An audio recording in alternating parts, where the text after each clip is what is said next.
good evening, and welcome to the Being Your Own CEO Success Circle. We get together because we like each other's company, we like sharing our discoveries, and we do a little business together now and again as well. So welcome here. This morning we're going to talk about the importance of SEO. And and by the way, that was a subject recommended by Javita. So Javita, why don't you introduce yourself first this morning? Thank you, LowellAnn, for inviting me. And I'm Javita from Mumbai, India. I'm a Reiki master teacher, and I also like to help people in start their own online business. And I really thank you, LowellAnn, for inviting me to this discussion. Nice to have you here, Javita. So I'm worried about India. We're getting a lot of very disturbing news from India here. So I hope everything is okay for you and yours. Yeah. David, how would you like to go next? Okay, I'm Dave Flannery. I'm with Affordable Websites for Small Businesses here in Rock Falls, Illinois, where the sun is shining and it's about 60 degrees Fahrenheit. And we're expecting not to get much warmer than that. We are broadcasting on YouTube and on the website, and we have Anna Fernandez from Mexico in. Well, Anna, well, nice that you're there, Anna. I've been thinking about you and wondering if you'll ever be able to get back to Canada. Oh, cool. So let's see. Sarah, how would you like to introduce yourself? Yes, good morning. Go ahead. Good morning, everyone. I'm Sarah from Victoria, BC. My business is called Piece of Cake Communications. I show people how to speak publicly in a way that helps them get the results they're looking for. I have to admit, I've been very lazy this past week, and I think, how can another one of LowellAnn's meetings be coming up again? It was just yesterday, and I realized, oh my goodness, the whole week has passed. Yeah, I've been dealing with a few personal matters that are of interest, but I'm curious about learning about SEO. I know nothing. I only know enough to be dangerous, as I always say, so I'll be good. Right. Oh dear. Well, I can certainly say the same thing that you said. The week goes by so quickly, and there I am having to get all organized again. So I'm glad you're here. Okay, Vivek, how would you like to introduce yourself? Namaste, my name is Vivek Anand. I am proud to share my belief with Steve Jobs and Leonardo da Vinci, who said simplicity is the ultimate in sophistication. I aim to bring time-tested wisdom and happiness together into your business and life by unifying, simplifying, and amplifying simple technology and tools. Wake Technology is my company. Together, let us wake up our potential. I am in England, UK. It has been a sunny day since morning. So yeah, it is 5 o'clock in the evening here. So it's been a nice day, but I have been busy with a few other things, and so didn't go out at all. But what a waste of sunlight. But anyway. Right. Yes, I could say the same about yesterday. What a waste of sunlight. Yeah, I get that. So welcome here, Vivek. And Fred. Hello, everyone. It's Fred Jones from Ladysmith, about 100 kilometers north on Vancouver Island from where Sarah and LowellAnn are. It's about 13 degrees centigrade, so it's a nice sunny morning. And it's as lovely. I'm on my friend's boat, hiding away from COVID-19 still. And I work with young people, trying to assist them with their communication and leadership skills so they can become the leaders that our world needs. My internet is very, very sketchy today, so hopefully you heard that. It comes and goes. So, but I look forward to hearing more about SEO because, like Sarah, a little bit I know is dangerous. Oh, wow. I feel as though I should have prepared a presentation, which I didn't. I have lots of information to share, but I didn't do anything visual. As you know, I am struggling with this, so I have to do everything with my left hand. So everything is down to the minimal. So anyway, I should have introduced myself. As you can see by my banner, I'm LowellAnn. And I have two websites, beingyourown.ceo.com, where all of the success circles are posted, as well as some very elementary type courses for getting yourself organized in business if you decide you want to be a solopreneur. So we are going to talk about SEO. Now, of course, everybody knows what SEO means, I think. Search engine optimization. So that is the first thing that's important. So the next thing I want to ask is, why is SEO important?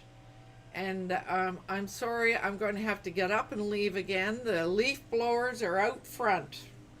So every time I want to do something online, so the lawnmowers or the leaf blowers arrive. So maybe somebody could say something about why they think that SEO is important, and I'll be right back. I'll take a stab at that for right now. SEO is important to me is that it allows people, it allows you to be found on the internet. So the information you're providing, whether you're selling something, whether you're giving information on how, freely, or any other reason that you want to get information out, it allows you to be found on the internet through Google or through Bing or through DuckDuckGo, any search engine that's out there. It's a very important thing because that's how most people find their information nowadays. It's through a search engine.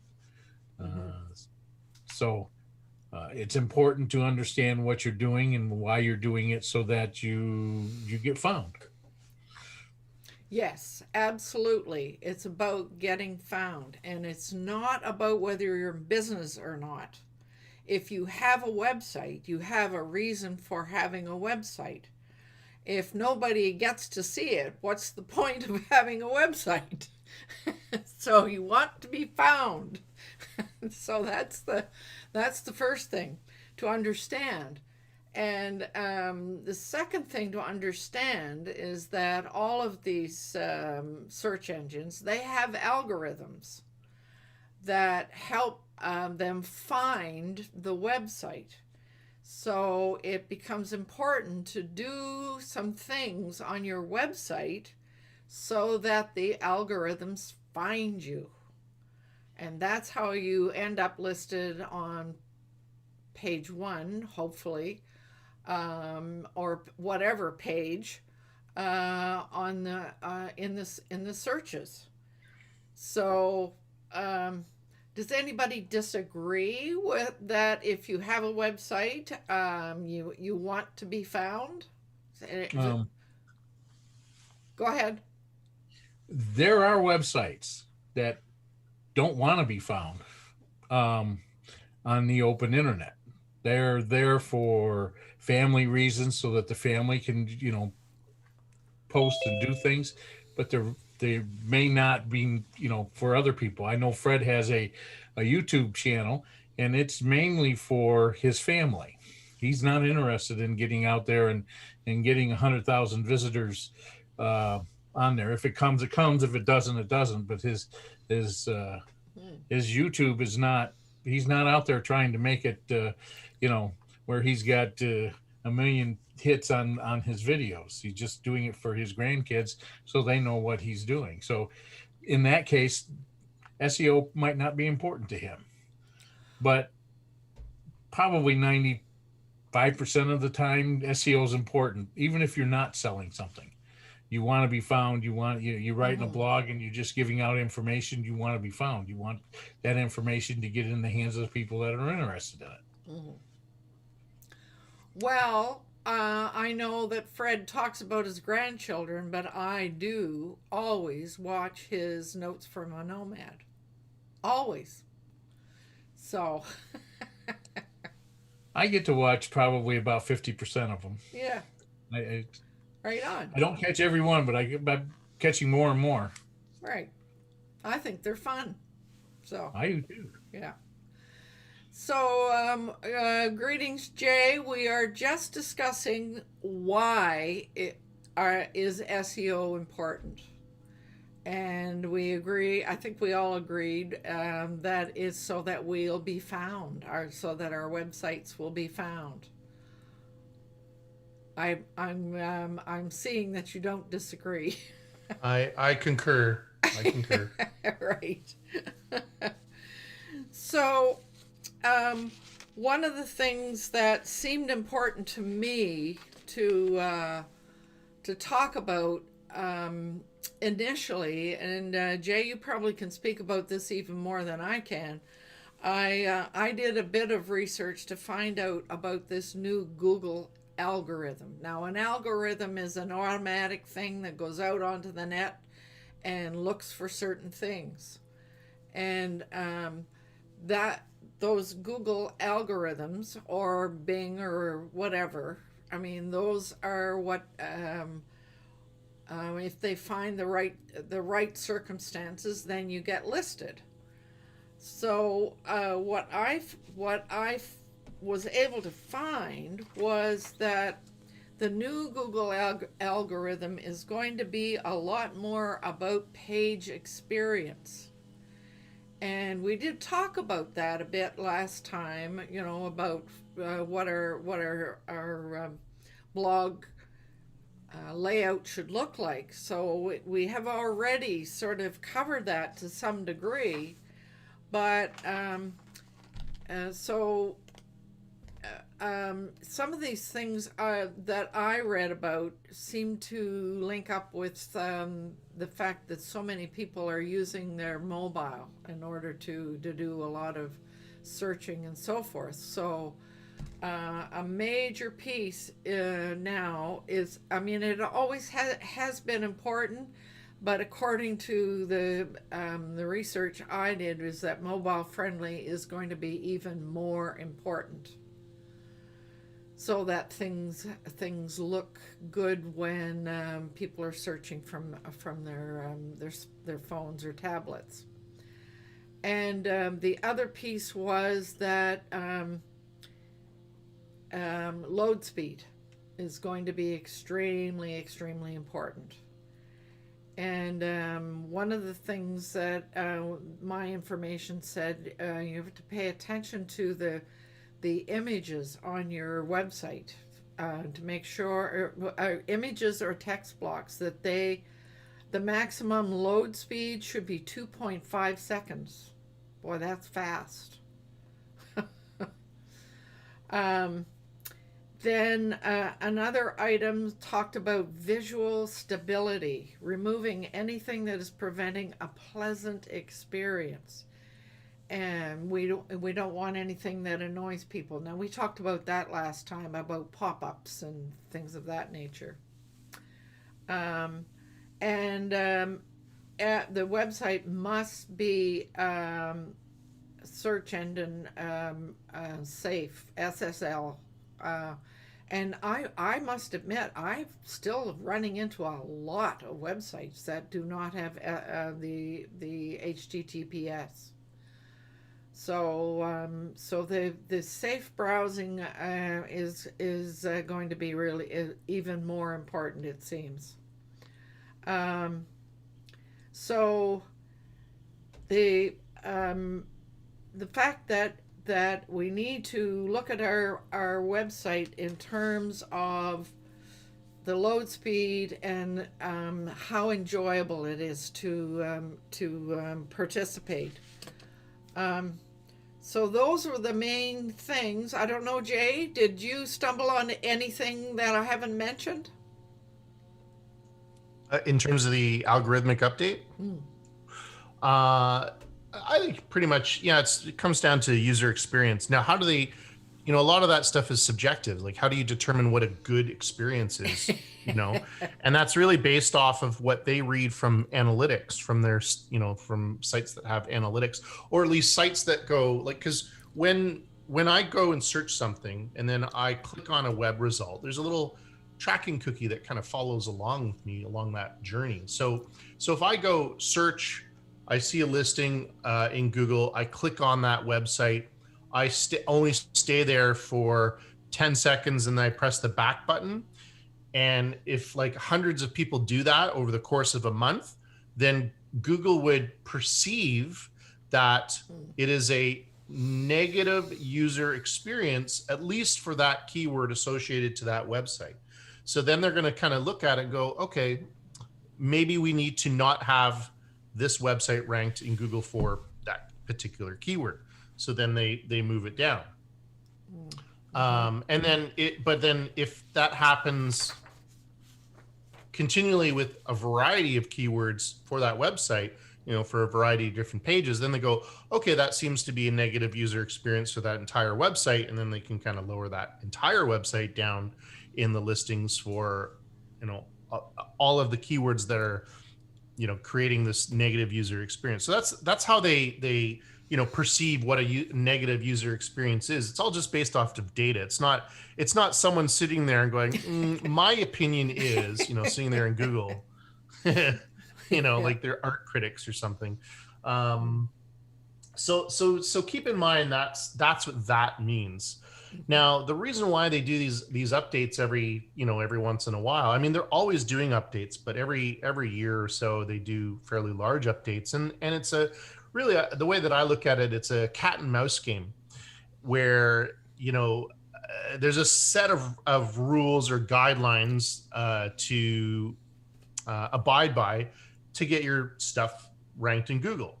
So there's always going to be people that are trying to kind of go beyond that. So like just cheat a little bit in the race to try to get up in the rankings. And, sometimes they get caught, sometimes they don't, depending on the complexity of what they're doing to manipulate to, game the system. But then eventually, with these large updates, these large Google updates, eventually these people doing, it's called gray hat SEO and black hat SEO. So these are just things that where they'll buy thousands of backlinks to try to raise their profile in Google and stuff. Eventually, that's why they do these big updates, is so that they can kind of shake the monkey tree and get rid of the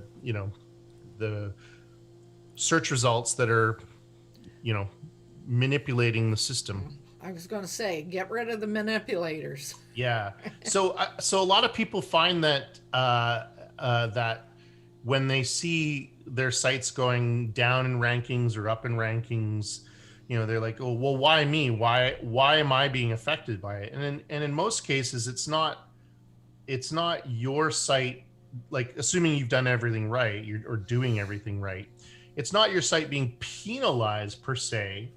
It's just that like other sites are going down in the rankings because they've been penalized, or other sites that have been playing the game are simply just doing a better job at it than you are, and that's why yours might be going down. So it's not necessarily a penalization. So that's something to really keep in mind. So Now, how do you avoid this stuff, right? Well, you got to just kind of keep playing the game and, write great content where people are going to stay, and sometimes you got to do things like add video within your content that might not be your own video, but find a YouTube video, embed it into your page or your post so that people actually stay on the page or post longer, because that is a ranking factor. When someone stays on your site longer, then that's a ranking factor. So if you find some video in your pages or posts, then that's going to be, beneficial. If you're doing just video, maybe talk about a variety of different things and do lots of scene transitions so that their eyes stay stimulated. Content, have a variety of different images. Have a YouTube video, as I said, embedded in there. Try to rank for the keyword that a lot of people are searching for, but doesn't have a lot of competition. I mean, there's, I can go on and on about SEO, Well, but so. Jay, I think especially Sarah and Fred expressed that they don't feel as though they know very much about SEO. So I would think that we need to talk about keyword a little bit. Sure. So that because that's where it all begins, and I think there are a lot of people that don't realize that. Yeah, absolutely. Well, can I share my screen? I can jump sure. into Jaaxy here. 1 sec. Get rid of all my secret keywords here. All right. Okay. All right. So what you're looking at is what's called a keyword research tool. It's called Jaaxy, and it's Canadian made, by the way. Built right here in Victoria. Yeah. So what this tool does is it gives me some search data, meaning it'll give me how many people are searching for a particular keyword and how hard it would be to rank for that particular keyword, right? So let's see. We talk about someone said Sarah about So I know Sarah does communication. So let's talk about let's see how. So let's talk about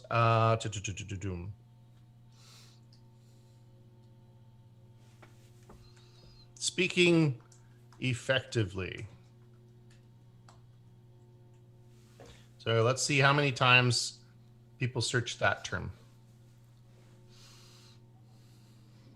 All right. So what this is doing is it's going out. It's sent a variety of little minions to gather that data.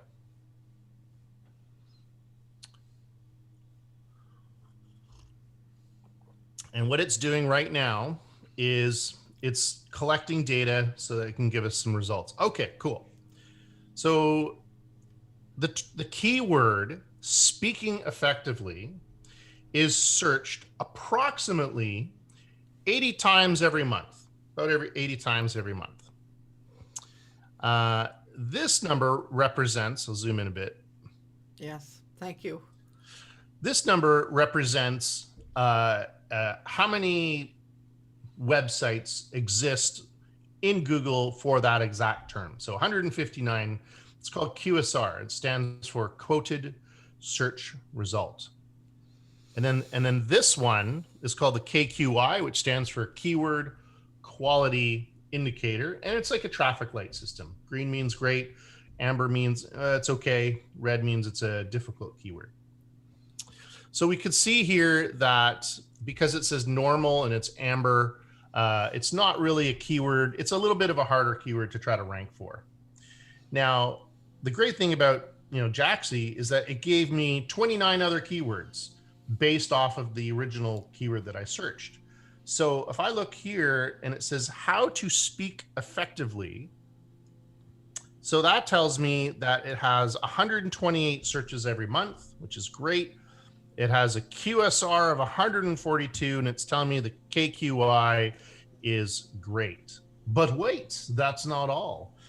If we take a look, we could see that the domain name, how to speak effectively.com is available to purchase. So if I were to launch a product, let's say I wanted to launch a product, or heck, even maybe just a newsletter on how to speak effectively. I could buy that domain, put some great content on there, and I could probably rank for that keyword. Or if I already have a website and I create a new article about how to speak effectively, and I focus my article on that particular key phrase, like, you know, three effective methods on how to speak effectively.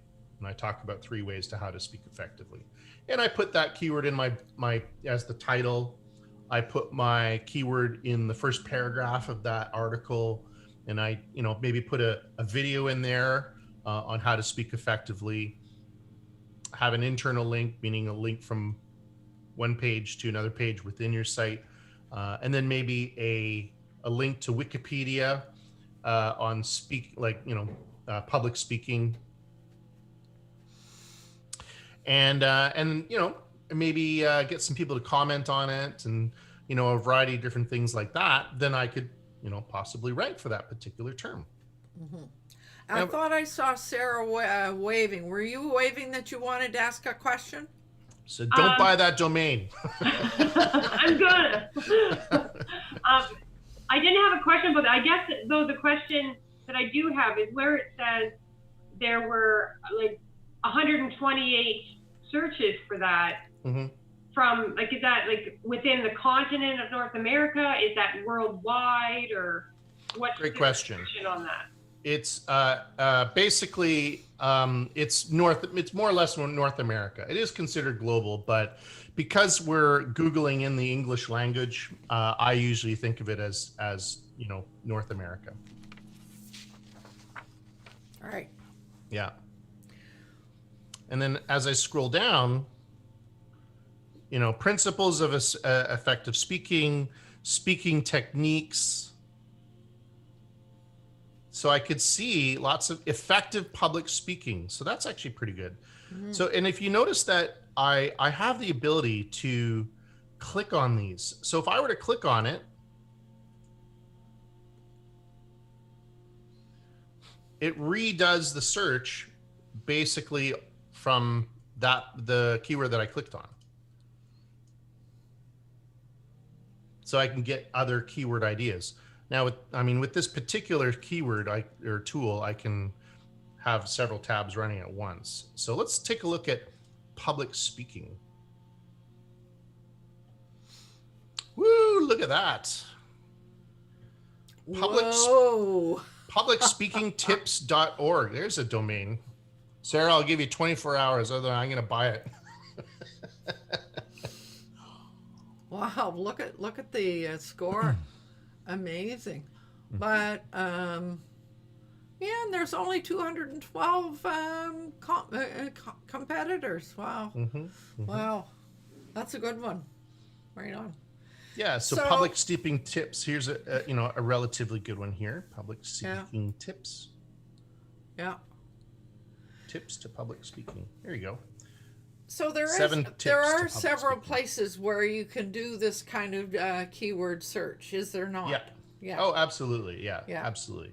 Yeah. In most cases, there are a few free tools out there that'll give you a little bit of data. Like this tool costs, golly, I don't even know how much it costs anymore. No, I forget too. But there you can go to Google. It's Google Analytics, isn't it? Where you can do keyword search in Google. Google Analytics, what that primarily does is it gives you data on your existing website. But I thought there was a keyword search tool under Google. There is something that's the Google Keyword Planner. Which is related to AdWords. If you wanted to do an ad. Yeah, so you can get a little bit of data from there. Yeah, Google Keyword Planner. Yeah. So we talked a little bit about keywords and how important it is to make a decision about what your keyword is. So that's probably one of the first things. But then and by the way, I'm looking at an SEO checklist for 2020. Probably comes from Jay originally. So when you're setting up your website, you want to make sure that keyword is used in the title, it's used in the description, the meta description, and I just wonder whether everybody knows that they should be filling in that meta description and title on every page that you do. Does everybody know that? You didn't know that. That's what not a lot of people know that information. No. So if you have a website, then there is a plugin, In One SEO. There's another one called Yoast. Are there any others that you know of, Jay? Yeah, there's a few of them. So these are things that are like what you'd mentioned. These tools are related to the Microsoft or WordPress. WordPress. Yes. Yeah. So there's Smart Crawl Pro. There's Rank Math. There's a whole whack of them. Yeah. But if you have a WordPress website, then you want to get one of those plugins, and that plugin adds and allows you to enter your keyword title and your meta title and your meta description. So that's one of the first things that need to be taken care of on every single page or post. Mm-hmm. So what else? Can I give a real world example here using? Sure. My Yeah. All right. So, all right. So coming back to Jaaxy here. So here's a keyword that, let's say I want to try to rank for this particular keyword. It's called Matilda Jane MLM review. It's a product that I want to review. So I want to see how hard it would be to rank for that. So I do a Jaaxy search and I see here it is 48 searches every month. All right. A little bit of a high QSR, but the KQI tells me that it's a good keyword to try to rank for. Awesome. So I'm going to go ahead and write an article. Fast forward, an hour, whoosh, there's my article. An hour, huh? That's it. Yeah. Okay. So the keyword is Matilda Jane MLM review. That's what I want to rank for. So I want to make sure that this is the SEO part. So I want to make sure that the title of my article is going to be the keyword that I want to rank for. So you could see here, Matilda Jane MLM review, Matilda Jane MLM review. So that's checklist 1. The other thing I want to do is in the first paragraph, I want to make sure that target keyword is in that first paragraph. So there it is, Matilda Jane MLM review. Perfect. And then I go on and talk about the article. There's my video to make people stay on the post longer. And I could see I'm talking about this company, Matilda Jane. What is a Jane? The pros of this particular product, the cons of the product, and so on and so forth. Now, the images that I have in here, going to what LowellAnn was saying about this SEO tool, All-in-One SEO and whatnot, it's going to tell me to put something called an alt text in the image, which basically tells Google what the image is about. So I might put my keyword in there. And then there's some things where, you want to have a link to an external link. So I have a link to a news item about people suing this company called Matilda Jane. And then I want to have what's called an internal link. So a link that goes from this article to maybe another one of my articles within this site. So here it says make money from sales. If I click on it, it takes me to another post on my site. So I continue to write on it, and then I have this little widget, which summarizes the pros and cons. It gives it a score. This is a little tool that helps with the rating of it. So now if I Google that term, Matilda Jane MLM review. So assuming that I've done my, I've done my research, I've done all of the stuff for SEO, then chances are that my ranking will be the top ranking, which it is right there. Right. And if we look at it, there's my title right there. Okay, so that's So SEO in a nutshell. can you open something that would show where to put the alt tag for the image? Because I'm pretty sure that a lot of people don't know that either. Yep.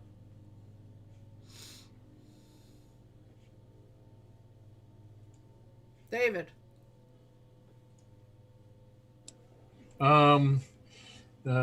Shy Guy is in Google Chat. And I believe that's Bill, is it not? That's Bill Graham. Well, my goodness, Bill Graham. Welcome here. Long time no see, Bill. And the other comment, I was looking at the Google search, and I noticed that the meta description was cut off, but it didn't seem to be extremely long. That is so good question. Hello, Bill. This is not the meta description. So meta description doesn't guarantee search results, or it doesn't guarantee that it's going to go inside the search results. Yeah. So they just took a snippet excerpt of your blog. Exactly. Yeah, exactly. Okay, so the alt tag. So I'm in WordPress. I'm in the editing area of WordPress. So if I highlight the image, so here's the image. Now, if I look down here on the bottom right-hand side, here it is. This thing's called alt text, alternative text. So if we take a look at it, I have my target keyword, Matilda Jane MLM review, and then a little dash, and then a little description of what the image entails. Okay. The original intent of alt text is for anyone who may be visually impaired or uses a screen reader to read their stuff. It would go like, these clothes are can also be purchased online directly from the websites as well as through other sites such as Zulily, Amazon, or eBay. And then it will say image, Matilda Jane MLM review, offers on eBay. And then it would continue to read. So that's what an alt text is originally for. So I do ensure that I do two things. One is I have my target keyword in there. And two, I have an actual description of what's going on within the image. So it says right here, describe the purpose of the image, leave empty if the image is purely decorative. Okay. So, and I just continue to do that. So there it is. There's a different one, right? Perks of hosting a show. And so on and so forth. So, and of course, what Jay is showing is block editor, not the classic editor. Yeah. So it's just a different environment in terms of what you can what you can do. So yeah. But that's really the premise of SEO. So if I go to any of these articles, let's see, Natura Brazil MLM review. I don't even know if I rank for that. Oh, I do. Okay, so there you go. So there it is there. So David, there you can see that what Google has done is taken a fairly larger snippet from that one. Interesting. Yeah. And I can just, Javita has her own MLM program now. You can see right here. So if we search up Javita's program, There's my ranking right there. So it's all just based off a set of rules. You just got to follow these rules, right? Plexus Worldwide MLM Review. Oh, so close. Way down here. Jeez. Oh my. I gotta go. I gotta tweak the flux capacitor here. So there are a couple of other things on the list that might be worthy of mentioning. You have already mentioned doing and making sure that every post has an external link and an internal link. And you did mention maybe having embedding a blog of or a video, whether it's one of yours or something else that relates to the topic. But then you talked about in this list that I have one social image within All-in-One SEO social settings. So there's a way to set that up. It's part of what All-in-One SEO adds to your ads for you. And then, can I just briefly explain what that means? Sure. So if you take your article's website address, so for example, that Matilda Jane MLM review, and I share it on a social network. So I share it on Facebook or somewhere. What should happen is, or what I would like to happen is to have some sort of little image show up when I share that particular article. So that's what a social image is. So then by having a little image show up, then chances are in the busy world of social media walls that someone might click on what they see as they scroll by the infinite amount of minutia that exists in social media. So it's like, oh, pick me, that's basically what that means, is having the ability to be picked amongst the crowd. Okay. And then you said strong call to action at the bottom of your post. And that is important, and of course you need to decide what the call to act, what you want the person to do. Yes, so it would need to be relevant to what the article is. So, for example, going back to our Matilda Jane, it's an MLM, it's a network marketing opportunity that I don't recommend for people. So I say, instead of joining MLM, why don't you start your own online business where you can promote other people's products off of the internet and not need to lose your friends with MLM? Yeah. Or in the case of the little case study that we did with the effective communication, the keyword that we did there, what was the exact keyword again? Effective public speaking. So, the end of that article would basically, if Sarah was to write something like that, the call to action, the CTA would be, give us a call, send us an email, and we can personally guide you how to effectively speak in a public manner. So it's basically selling yourself or selling, whatever it is that you're promoting. Right. And then the second last item, post to the YouTube discussion. Now, Jay, that was suggested a year or so ago. Is that still relevant, do you think?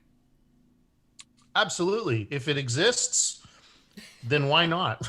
Because it's an actual YouTube feature for your own channel where you can, and it's like a free virtual bullhorn that exists. You go say, hey, go check out my video, or go check out my article. And it's gonna exist in the internet in perpetuity. So I'll jump over real quick here. into the YouTube. So if I go to my channel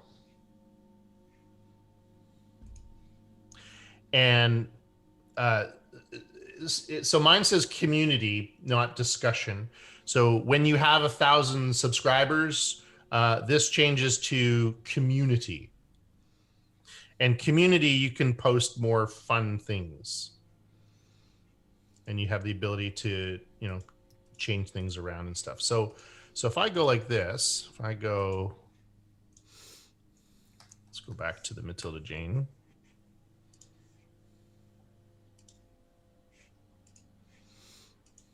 I do like this, and I'll do this, kind of put this information in here. One more thing.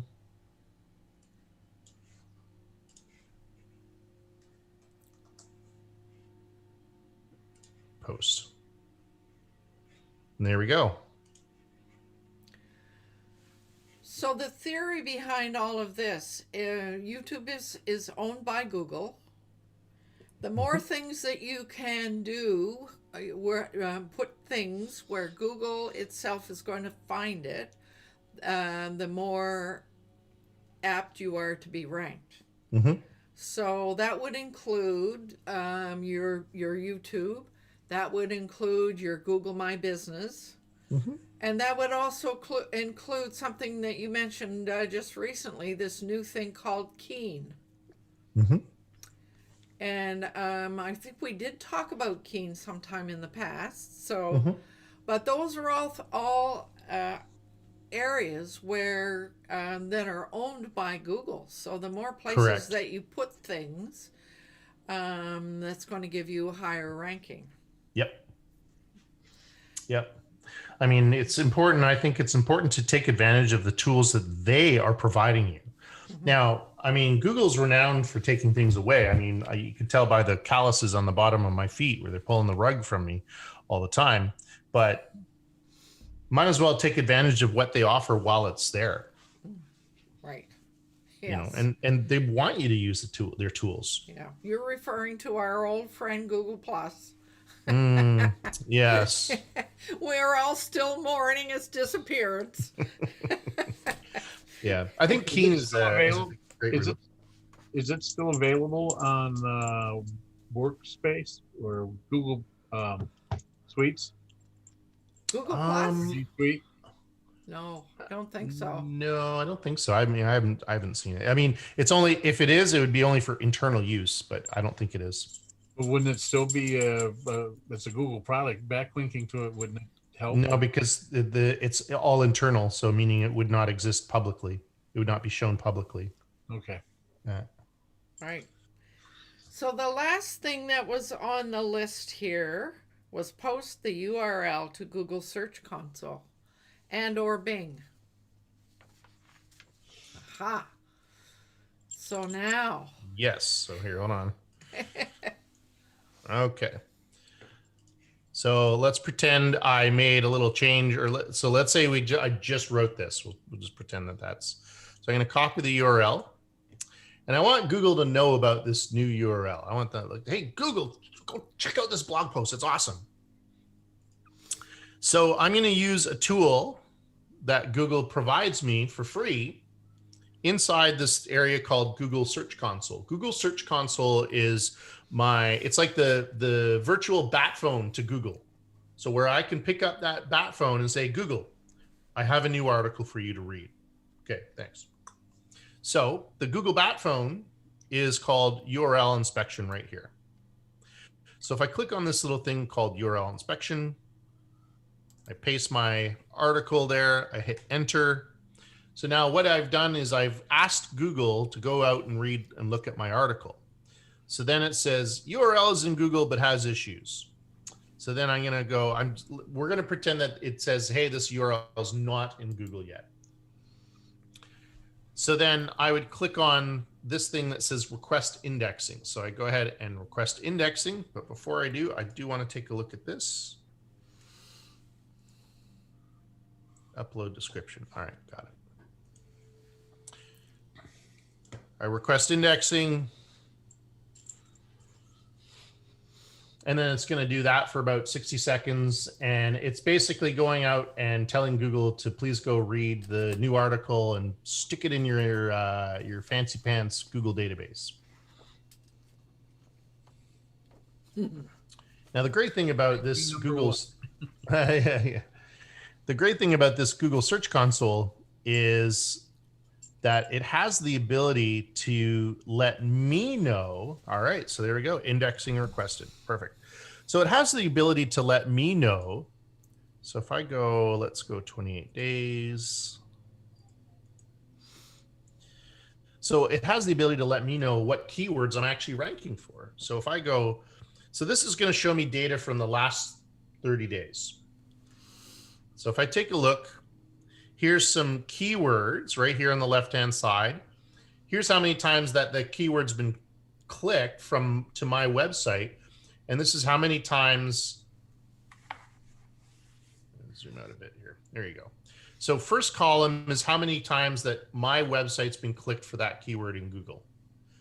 The second column, impressions, is how many times my website has been seen for that keyword.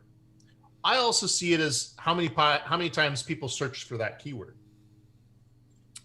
This column, the CTR column, is the division between these two numbers, which gives us the click-through ratio, CTR, click-through ratio.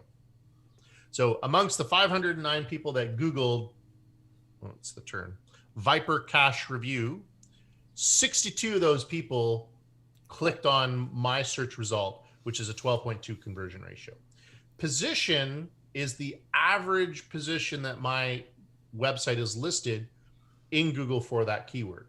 So the reason why it says 2.1 is because here in Canada, I might rank for position 2, but say in the UK, where Vivek is, it might rank for position 3, and where Dave lives, in Illinois, maybe it ranks for position 2, and then in open waters where Fred is, the Wild West of the internet, maybe it ranks position 3. So then it averages it out. So on average, I rank 2.1, and I like to just round up, round down. Right. So proof of this. So if I go like this, if I go Viper Cache Review, I'm going to Google that. That's one impression. And then if I click on it, that's one click.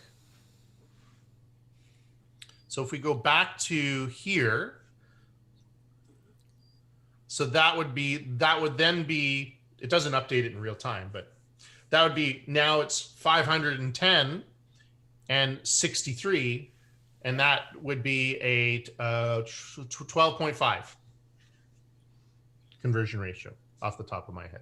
Right. So there you go.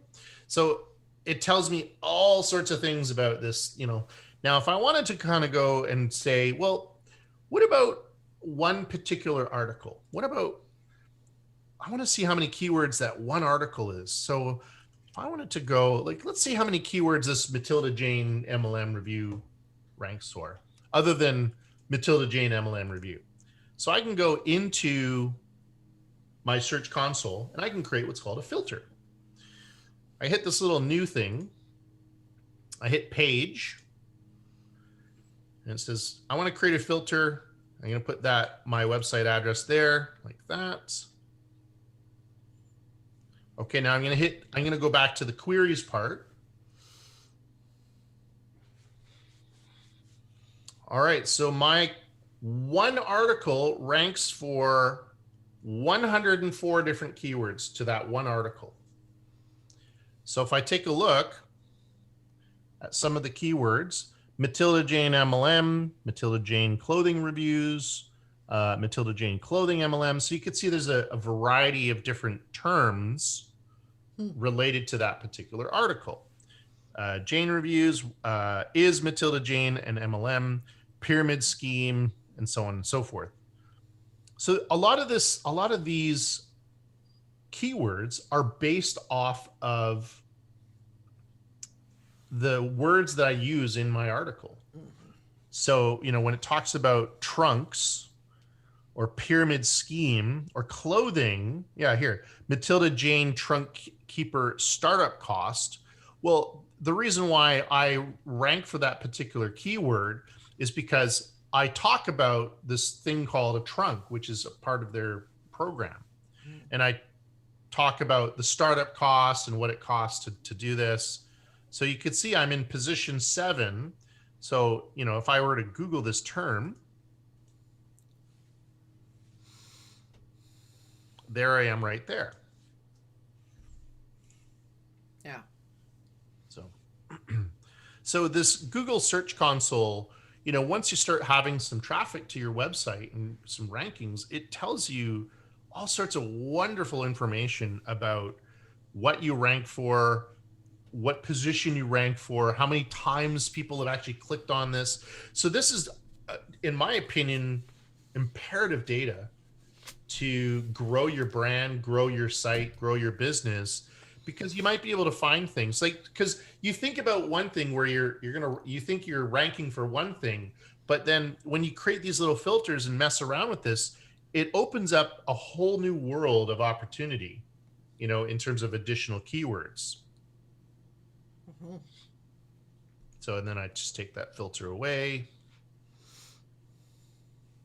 And the magic of SEO shows that, you know, over the past 30 days, this site has had 253,000 impressions. So basically 253,000 searches where my site's shown up. And amongst those, 3,030 people have actually clicked to my website this past, you know, in the past month. So that's pretty good. I'm relatively happy with that. Mm-hmm. I should hope so. So you can see, folks, that there, you know, whenever you write something, there are a number of steps that can really enhance and make certain that your posting is going to be found. And we sort of went through that checklist, and we went through it really quickly. Yeah. And if anybody would like to have a copy of it, I guess Jay, you wouldn't mind if I shared that. I know I got it from you to start with. Yep, that's fine. So if anybody wants that checklist, I'll see that you get it. I thought I saw someone raise their hand. I'm not entirely sure who it was. Oh, Sarah. Yeah. So my question is, so now I feel even more dangerous than I did earlier because I know a little bit more. So I thank you very much for that, Jay.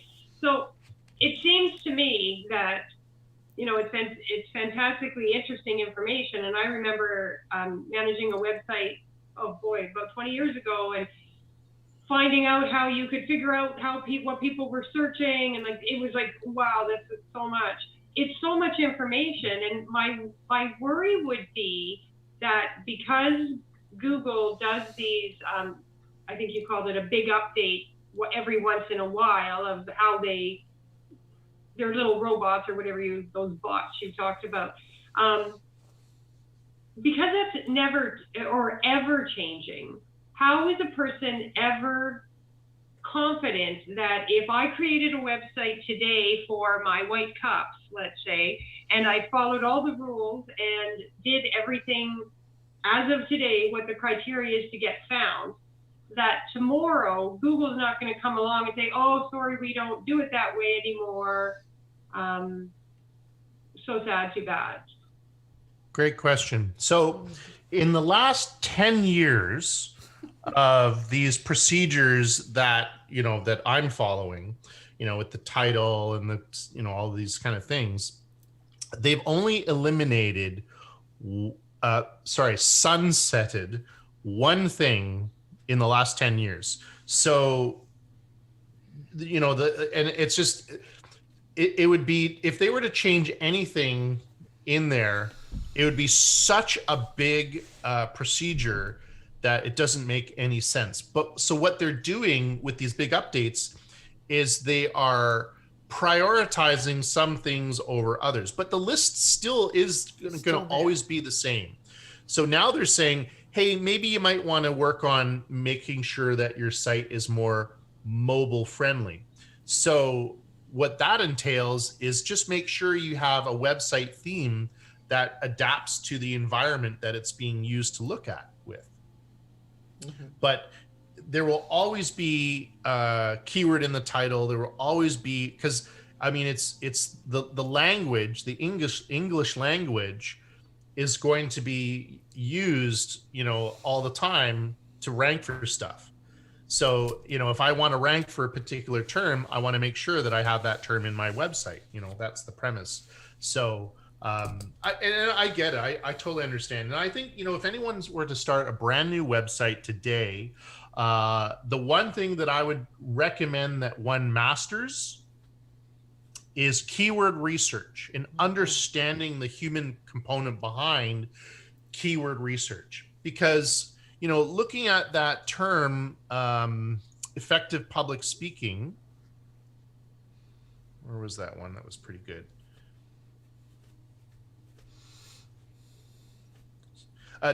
Tips for public speaking, right? Okay, so we had learned that, you know, tips for public speaking seem like a pretty good keyword. Now let's take the human component into that.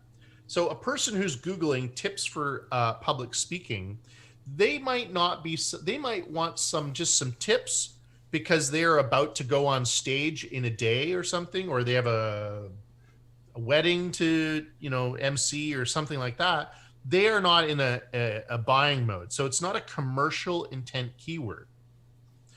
But if I were to do something like, so if I Googled public speaking lessons, and let's say that seemed like there was a lot of people searching for it, and it looked like I can rank for that term, I would choose that one because there's commercial intent there.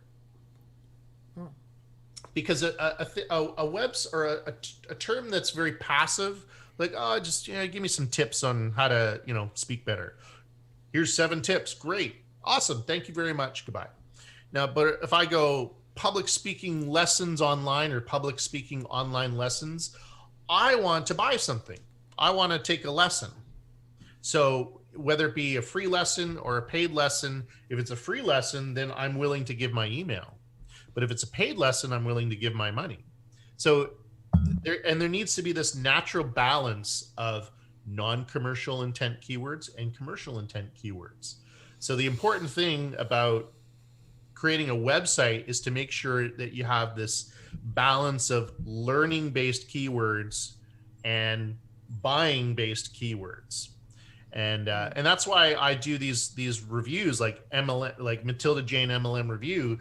That is a commercial intent keyword where someone is interested in maybe joining that particular networking marketing opportunity. And it is my job, you know, as someone who despises MLM programs, I mean, you know, anyway, I'm going to say, well, go try this instead, because it might be something that you might be more interested in. You could sit in your basement and blog away and not have to interact with human beings ever again. So that's a good. I hope that answered your question, Sarah. I know it was a little long-winded, but that was a good question, Sarah. Thank you so much. Google always moves the cheese. Yes. They always move the cheese. A little bit, at least. At least once a year, they do a major move. So thanks for your help and your demos, Jay. I really appreciate that. I see we are at a little past the top of the hour, and I know some people have commitments. So do you have time to give us a last word, Fred?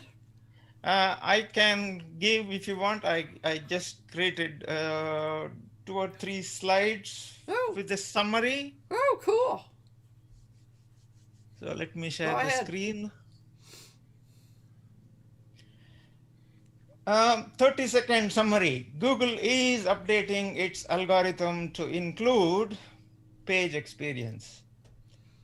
which in turn includes mobile friendliness, safe browsing, that is HTTPS, and then the intrusive interstitial guidelines. That is one where, I mean, you load a page, you start loading a page, and it hasn't loaded completely, but you are able to read it, and then suddenly some image pops up in the middle, and then you lost how far you have already read, and it's really annoying. So that's what it's talking about: intrusive interstitial Guidelines. Good heavens. stuff. If you do that, then your page rank will go down. Metrics in Google's Web Vitals. These are the major metrics: sites loading speed, interactivity, and visual stability. And then for site owners and others, understanding these signals and making the necessary changes should be a priority. Steps to take: optimizing for mobile, improving page speeds, CTAs, and alt text for images. For CTAs, I did watch your most recent training. I don't know how much I have understood, but I did watch it. It'll become clear at like 2 a.m. in the morning. You'll just wake up. It's like you'll see this light, and Well, thank you for doing that. Did you type that up while we were talking? Yes, I did pick up a lot of stuff, most of that from this URL, Ah, searchenginewatch.com, and this is the URL. I'll paste that URL in the comments for anyone else who wants to. right. So Well, that is the 32nd or more. a really good summary. So now, I think it's time for us to close, and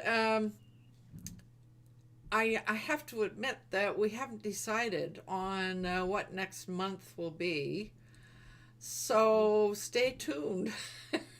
I need to have a conversation with my buddies here for some. I have a few ideas, but we need to talk about that. So so hopefully we'll see you next week. And bye with a reminder that it's important to do what you love with passion. So bye for now.